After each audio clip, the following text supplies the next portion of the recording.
Jaja of Opobo was killed with a cup of tea in 1891. King Jaja of Opobo, 1821 to 1891, the wealthiest and most powerful monarch in the Niger Delta and sole founder of Opobo, was Igbo. Born in his native Umuchuruoha, present-day Imo State, and named Mbanaso Okwaraozurumbaa at birth, he was captured by slave traders and sold into captivity in Bonny at the age of 12, where he earned his way out of slavery, having also adopted the Jaja Bonny culture, though he generated astounding wealth for Bonny. When that kingdom's throne became vacant, his quest to vie for it was politically checkmated by a fellow wealthy slave. Wealth was a deciding factor in monarchy. Thus, he left with his supporters to establish a new town, Opobo near Andoni. Bonny and its affiliated British merchants would come,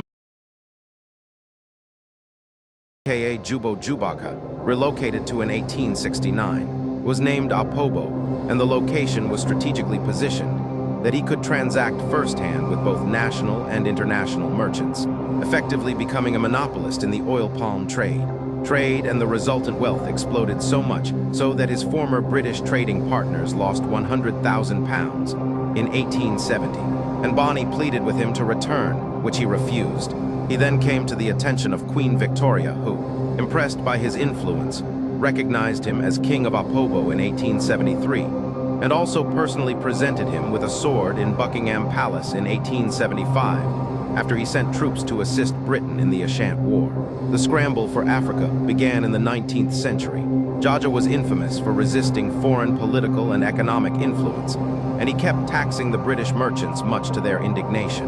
Greed and the fear of Jaja's influence led the new consul general to invite Jaja out of his kingdom and on board a ship, the Goshawk, for trade discussions. Once on board, a deportation order was served on him. He was illegally tried and convicted in Gold Coast, present-day Ghana, in 1887, and exiled to St. Vincent in the distant West Indies, and to be later relocated to Barbados.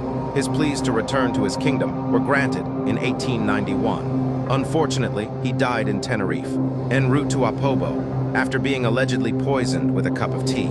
After his death, the influence of Opobo died with him.